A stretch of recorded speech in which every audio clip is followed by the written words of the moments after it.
नमस्कार दोस्तों, इस वीडियो में हम बात करेंगे कल के इंट्राडे स्टॉक्स के बारे में और देखेंगे कि बिरला सॉफ्ट और महिंद्रा एंड महिंद्रा में हमको कहाँ पे बाइंग या सेलिंग की एक अच्छी अपॉर्चुनिटी देखने को मिल सकती है, जहाँ से हमको एक अच्छा प्रॉफिट की अपॉर्चुनिटी मिल पाएगी। तो फ्रेंड्स, मेरा नाम है राजीव और वेलकम टू माय चैनल नया ट्रेडिंग। तो चलिए शुरू करते हैं इन दोनों स्टॉक्स का चार्ट एनालिसिस।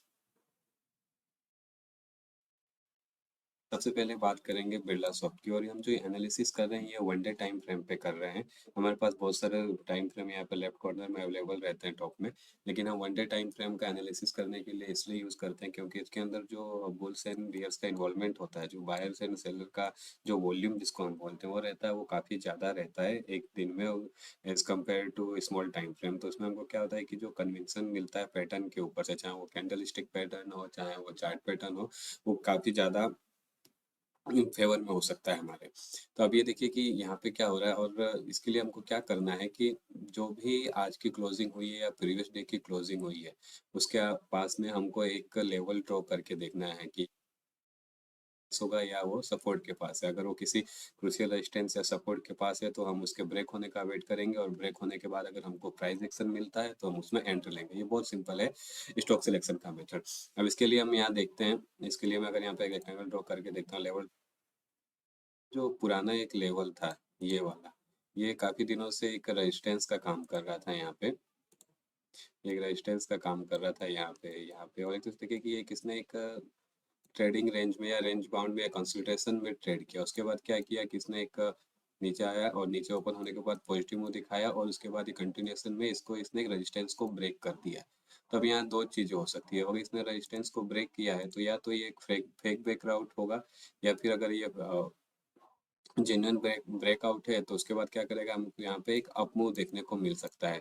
तो दोनों केस में हम क्या करेंगे, अगर मान लीजिए कि एक जेन्युइन ब्रेकआउट है और यहाँ से मार्केट अगर ऊपर जाने का कोशिश करता है, तो हम क्या करेंगे कि जब ये इसका टॉप लेवल क्रॉस हो जाएगा और ये इसके ऊपर क्लोजिंग देगा और कुछ देर तक स्टे करेगा ऊपर, लेवल यहाँ पे जो है क्लोज होने के बाद इसके ऊपर कुछ देर तक स्टे करेगा, प्राइस एक्शन बनाएगा, रिटेस्ट करेगा और हमको हायर हाई पे एंट्री लेंगे अप साइड में। और यहाँ पे जो इसका स्विंग लो होगा वो स्टॉप लॉस लगेगा। ये तो हो गया अपना, अगर अप साइड जाता है, मार्केट पॉजिटिव रहता है, आईटी सेक्टर पॉजिटिव रहता है या पर्टिकुलरली इस स्टॉक में हमको अच्छी खासी तेजी देखने को मिलती है तो होगा। दूसरा केस क्या हो सकता है कि ये एक फॉल्स ब्रेकआउट है, फेक ब्रेकआउट हो और यहाँ से ये वापस आ जाए। इस केस में क्या करेंगे, इस केस में हम करेंगे कि जैसे अगर ये नीचे आता है तो जो यहाँ पे इसका एक सपोर्ट का लेवल था उसको ये ब्रेक करना चाहिए। जो जो पुराना ये रेजिस्टेंस का लेवल था, ये अब यहाँ पे सपोर्ट का काम करेगा। तो ये इसको ब्रेकआउट करना चाहिए, नीचे की साइड ब्रेक डाउन होना चाहिए। इसमें अगर ये ब्रेक डाउन करता है और इसको रिटेस्ट करता है और प्राइस एक्शन बनाते हुए लोअर लो बनाता है, तो हम यहाँ पे डाउन साइड में एंट्री लेंगे और जो इसका स्विंग हाई होगा वो हमारा स्टॉप लॉस होगा। तो ये तो हो गया दोनों साइड में एंट्री। हम दोनों साइड में एंट्री इसलिए देखते हैं क्योंकि कल क्या होने वाला है किसी को नहीं पता। हम जस्ट एक गेस कर रहे हैं कि ये चीज हो सकती है। अगर हमारे फेवर में होती है तो बहुत अच्छी बात है, अगर हमारे फेवर में नहीं होती है तो हम जिस स्टॉक में, जिस डायरेक्शन में मूवमेंट है, जिस डायरेक्शन में हमको प्राइस एक्शन मिल रहा है, उस डायरेक्शन में एंट्री लेंगे। तो इसके लिए अगर बाय के लेवल की बात करूँ तो बाय का लेवल रहेगा अबव 747 का और सेल का लेवल रहेगा बिलो 732 का। और स्टॉप लॉस हमको अपने टोटल कैपिटल का लेस देन 1% लगाना है और रिस्क रिवॉर्ड रेशियो हमको मिनिमम 1:1 रखना है। Risk reward ratio as a target के लिए हम यूज करते हैं कि जितने पॉइंट का हमने रिस्क लिया है, अगर उतने पॉइंट का हमको प्रॉफिट मिल जाता है तो हम ट्रेड से एग्जिट लेंगे। अगर हम उससे ज़्यादा ले सकते हैं तो अच्छी बात है, लेकिन मिनिमम 1:1 पे तो हमको टारगेट करना ही है। और दूसरी चीज़ देखने वाली बात है कि जो ये लेवल बताए हैं मैंने, उसके लेवल ब्रेक होने के बाद कुछ देर तक अगर स्टे करता है ऊपर, मान लीजिए एक्स का कोई लेवल है, मान लीजिए 100 रुपीज़ का कोई लेवल बताया, तो ये क्या करता है 100 रुपीज़ के वो लेवल के जस्ट ऊपर जाते ही हमको इसमें बाइंग नहीं करनी है।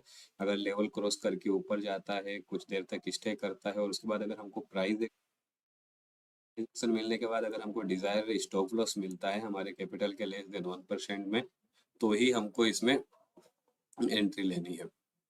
अगर हमको बड़ा है, बहुत बड़ी पोजीशन हमको लेनी पड़ रही है, हमारे कैपिटल के 1% से ज़्यादा हो जा रहा है, तो हम उसमें एंट्री नहीं करेंगे। हमको छोटा स्टॉप लॉस मिलता है और हमारे टोटल कैपिटल का लेस देन 1 उसमें एंट्री लेंगे।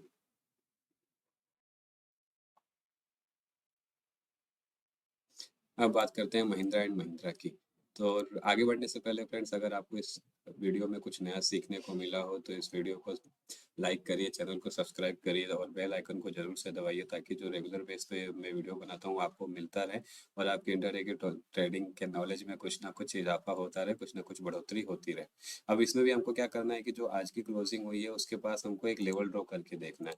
यहाँ पे एक लेवल ड्रॉ करके देख रहे हैं तो ये पता चल रहा है कि एक यहाँ पे एक इसका पहले यहाँ रेजिस्टेंस का लेवल था, ये ब्रेक किया, ये सपोर्ट का लेवल बना और ये सपोर्ट का लेवल बना। और इसको अगर मैं इस लेवल को थोड़ा सा और पीछे ले जाता हूँ तो यहाँ देख रहा हूँ कि ये यहाँ पीछे भी पहले कहीं रेजिस्टेंस का ये लेवल था, ये ब्रेक में का था और यहाँ से ये नीचे आया।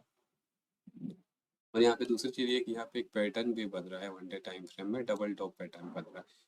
तो अब ये नॉर्मली डबल टॉप पैटर्न क्या होता है, एक बियरिश पैटर्न है और मतलब इसके बाद इस पैटर्न बनने के बाद हमको डाउन साइड में ब्रेक डाउन होने के बाद अच्छा मूव मिलने के चांसेस होते हैं। और ये जो दो कैंडल बन रहे हैं वो एक इनसाइड कैंडल भी है। ये देखने वाली बात है कि आज की जो ये ग्रीन कैंडल बनी हुई है प्रीवियस डे वाली, just a minute, ये वाली जो ग्रीन कैंडल बनी है वो रेड कैंडल के अंदर बनी है। तो एक इनसाइड कैंडल है और ये 2 दिनों से काफी डोजी कैंडल बन रही है, छोटी छोटी कैंडल बन रही है। मतलब यहाँ पे क्या हो रहा है कि इस लेवल पे ये एनर्जी स्टोर कर रहा है अपने सपोर्ट के लेवल पे। और यहाँ से देखेंगे कि पहले से ये डाउन मूव में है तो क्या हो सकता है कि या तो ये एनर्जी स्टोर करके यहाँ से बाउंस करे या फिर ये इस डायरेक्शन में वापस कंटिन्यू करे। अगर ये कंटिन्यू करता है तो काफ़ी तेज़ी के साथ हमको डाउन साइड में एंट्री देखने को मिलेगी। अगर यहाँ से बाउंस करके ऊपर जाने का ट्राई करता है तो हम इसमें एक अप साइड में एंट्री लेने का ट्राई करेंगे। तो दोनों साइड के लेवल लिए देख लेते हैं, दोनों साइड का। इसमें बाय का जो लेवल रहेगा वो 1639 का रहेगा और सेल का जो लेवल रहेगा बिलो 1620 का रहेगा। और हमको हमेशा ध्यान रखना है कि जैसे ये लेवल ब्रेक किया उसके बाद ब्रेक करने के बाद ये रिटेस्ट करे और लोअर लो बनाए तो हम डाउन साइड में एंट्री लेंगे और यहाँ पे हमारा स्टॉप लॉस लगेगा। और अगर ये अप साइड का लेवल ब्रेक किया और प्राइस एक्शन बनाया और हाई बनाया तो हम अप साइड में एंट्री लेंगे और ये जो स्विंग लो होगा वो हमारा स्टॉप लॉस रहेगा। और हमको जो अपना स्टॉप लॉस लगाना है उसकी वैल्यू इतनी होनी चाहिए कि हमारा जो जितना टोटल कैपिटल है उसका 1% ही हो।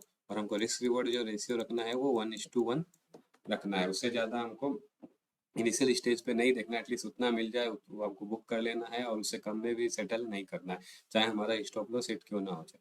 तो फ्रेंड्स ये थे कल के लिए कुछ स्टॉक जिन पे हम वॉच करने वाले हैं। होप ये वीडियो आपको अच्छा लगा होगा। अगर अच्छा लगा इस वीडियो को लाइक करिए, चैनल को सब्सक्राइब करिए और इसको ज़्यादा से ज़्यादा शेयर करिए। Thank you.